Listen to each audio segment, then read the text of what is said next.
Hello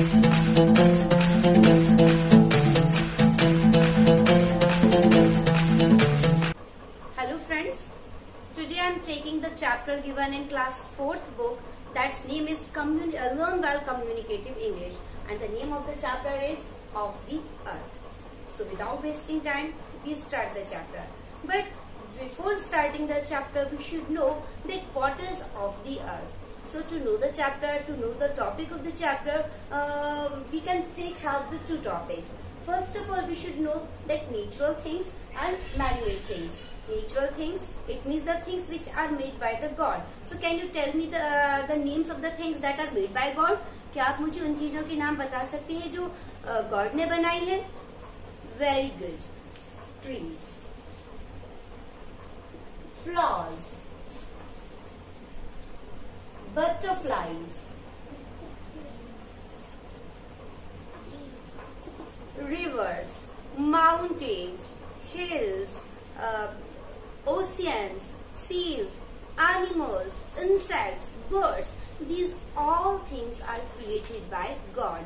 Sun, moon, sky, everything. So the thing which is created by the God, it is called the natural thing. They are called the natural things.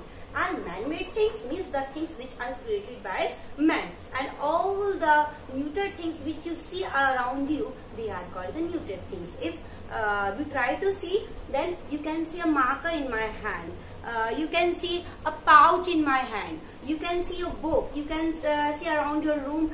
You can see doors, windows, furniture, everything. Car, pen, pencil, rubber, box. So the things which are created by men, they are non-living things.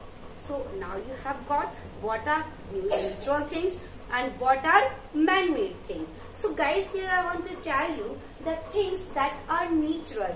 वो चीजें जो natural things हैं. Natural things मैंने आपको कौन सी बताई हैं?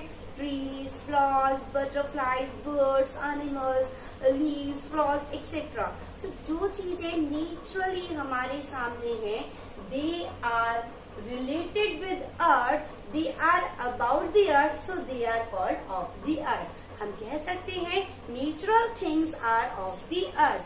जो प्राकृतिक चीजें हैं उन्हीं को हम ऑफ द अर्थ कहते हैं. So from here you have got the topic, you have got the title of the lesson, that is of the earth. Now we start the chapter. As I told you that this is the story, it is about of the earth.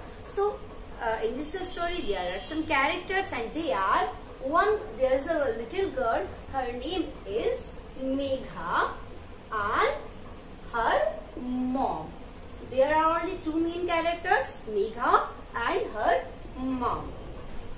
Actually in the story, Megha, she comes back from her school and she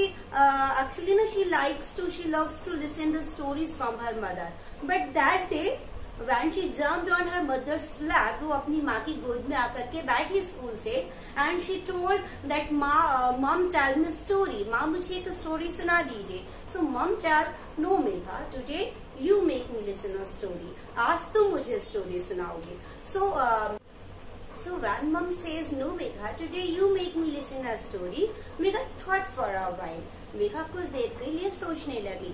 And then she told, okay mom, I tell your story. ठीक है माँ, मैं आज आपको story सुनाती हूँ. Mom asked, अच्छा first of all you tell me, how was your day at school? आज तुम्हारा दिन कैसा था स्कूल में?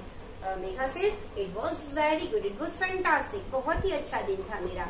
After that, Megha started telling a story and she says, Mom, आज मेरी जो टीचर है, she gave us an assignment. उन्होंने आज हमें एक assignment दिया था and that was about the names. ये names के बारे में था. Mother, she was surprised. Oh, about name. What your teacher has taught about the names? So she means Megha replied, Megha answered, Mom, she told us about the different stories about names. उन्होंने हम लोगों को अलग अलग नामों की कहानियां सुनाई. And after that, my classmate Raghu and Hema. Here you have to keep two more names in your mind. They are Raghu and Hema. Who were they?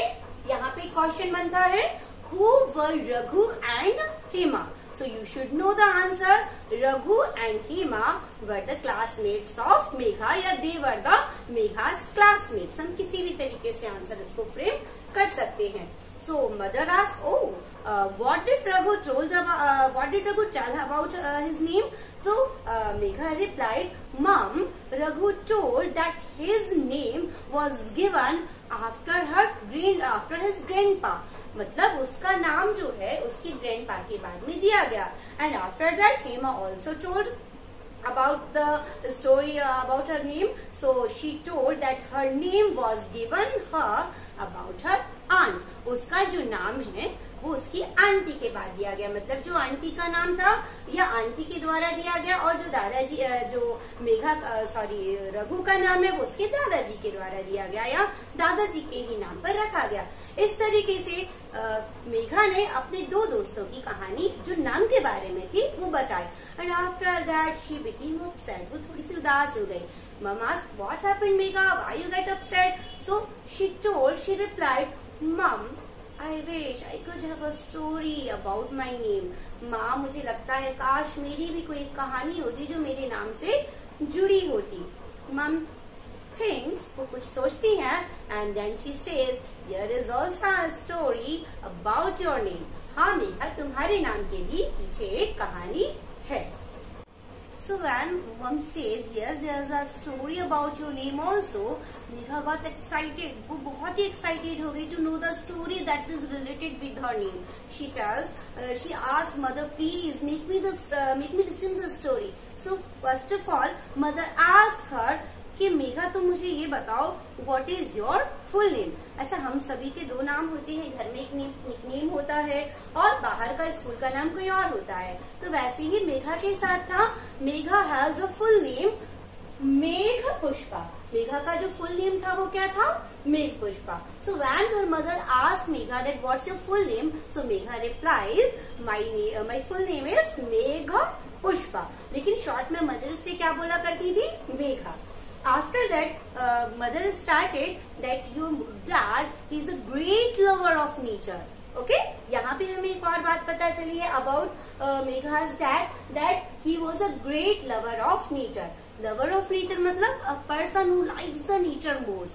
वो पर्सन जिसे नेचर बहुत अच्छी लगती है, who loves the nature most, उसको nature से जुड़े रहना बहुत पसंद होता है.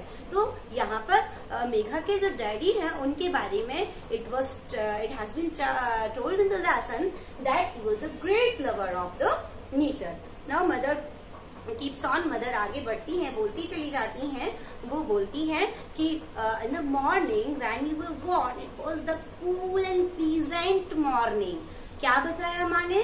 कि द मॉर्निंग जब तुम पैदा हुई थी, it was the cool and pleasant morning. The cool bridge is blowing. ठंडी हवा चल रही थी. एंड द कुकू, जो कोयल होती है, इट वॉज सिंगिंग. वो भी गाना गा रही थी. And ड्रिजिल was falling. ड्रिजिल was falling मतलब हल्की हल्की जो फुहारे हैं. ड्रिजिल, DRIZZLE. ड्रिजिल मीन्स होता है light rain. Neither heavy not too much light. मतलब ऐसा भी नहीं कि सिर्फ बूंदे टपक रही थी या बहुत तेज बारिश हो रही थी. ड्रिजिल मतलब होता है हल्की हल्की बहुत ही प्यारी सी फुहारों का चलना. So mother told that when the morning when you were born it was the cool and pleasant morning. The cool breeze was blowing, the clouds were black and the cuckoo was singing and there was a drizzle also. मतलब जो ड्रिजिल है वो भी बहुत हल्की हल्की फुहारे थी. एंड नाइटिंगेल, यहाँ पर एक और वर्ड का नाम आएगा, दैट इज नाइटिंगेल. जो नाइटिंगेल वर्ड होता है, it was also singing a melodious song. जो नाइटिंगेल है, बुलबुल है, वो भी बहुत ही सुरीला सा गाना गा रही थी. और इसके बाद व्हाट हैपेंड?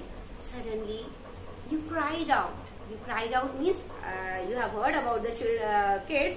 जब जो बेबीज होते हैं when they born, जब वो born होते हैं, जब उनका जन्म होता है, they just start crying. वो सबसे पहले रोना शुरू करते हैं. So यहाँ पर माँ ने बताया कि मौसम बड़ा ही सुहावना था.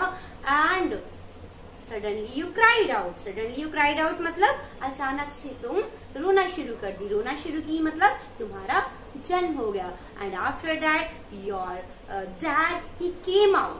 came in, वो अंदर आए, he came into the room, वो अंदर आए रूम में, and he looked towards you, उन्होंने तुम्हारी तरफ देखा, and he smiled, और वो स्माइल किए, and he gave you the name मेघ पुष्पा, और उन्होंने मेघ पुष्प नाम तुम्हें दे दिया, because you are beautiful like a flower, क्योंकि तुम जो सुंदर थी, तुम इतनी क्यूट थी, इतनी प्यारी थी, किसके जैसी थी प्यारी, बिल्कुल लाइक अ फ्लावर। सो यहाँ one more question we can frame, who gave Megha her name, Megha को उसका नाम किसने दिया था? We can get the answer that her dad gave Megha her name, उसके डैड ने ही उसको उसका नाम दिया था। अचानक ही उनके मुंह से उनका नाम निकल गया, मेघ पुष्प, मेघ पुष्प।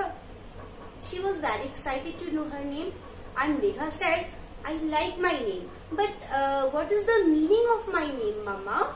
So her mother told that मेघ पुष्प। पहले तो मुझे यहाँ पे हम लोगों को एक बात जान लेनी चाहिए कि डैड जब अंदर आए थे तो उन्होंने मेघा को देख करके क्या बोला था? He said a lovely little flower। यहाँ पर ये बात हमें ध्यान रखनी है कि dad said a lovely little flock, कब बोला था उन्होंने? व्हेन ही सॉ मेघा, जब उन्होंने मेघा को देखा था। After that when Megha asked कि मेरे नाम का मतलब क्या है, सो मदर टोल्ड मेघ Pushpa actually it's a Sanskrit word. कौन सा वर्ड है? इट्स नॉट, ये हिंदी वर्ड नहीं है, it's not an English word, it is a Sanskrit word. ये संस्कृत वर्ड है and made with two words, ये दो वर्ड्स का एक कंपाउंड वर्ड है, दो वर्ड्स से जोड़ करके बनाया गया है। व्हेन वी डिवाइड इट तो हमें दो वर्ड्स मिलेंगे, मेघ प्लस पुष्प। मेघ मीन्स क्लाउड्स, पुष्प मीन्स फ्लावर। मेघ मीन्स क्लाउड्स एंड पुष्प मीन्स फ्लावर। तो अब इस तरीके से माँ ने उसको बताया कि your name that means it is a flower that born out of clouds, एक ऐसा फूल जो क्लाउड्स से जन्मा है, मतलब बादलों से जन्मा है। एंड बादलों से क्या जन्म लेता है? Very good, rain drop. So means a flower that born out of clouds means a rain drop. तो मेघा बहुत ही खुश हुई अपने नाम का मतलब जान करके, and she says that mama my name is of the अर्थ, मेरा नाम जो है वो प्रकृति से जुड़ा हुआ है। I am so much happy, मैं बहुत ही ज्यादा खुश हूँ। And tomorrow I will tell the story of my name to my friends and my classmates. So guys, यहाँ पर मैं आपको एक क्वेश्चन देती हूँ, you have to search 10 names that are of the earth, जो अर्थ के नाम पर हैं, मतलब that are related with the nature, जो नेचर से जुड़े हैं। जैसे कि मैं एक बता देती हूँ, बॉयज नेम में एक बताती हूँ कमल, और एक नाम में बता देती हूँ गर्ल्स नेम में, जैसे कि वो क्या हो सकता है? अवनी। Okay, thank you.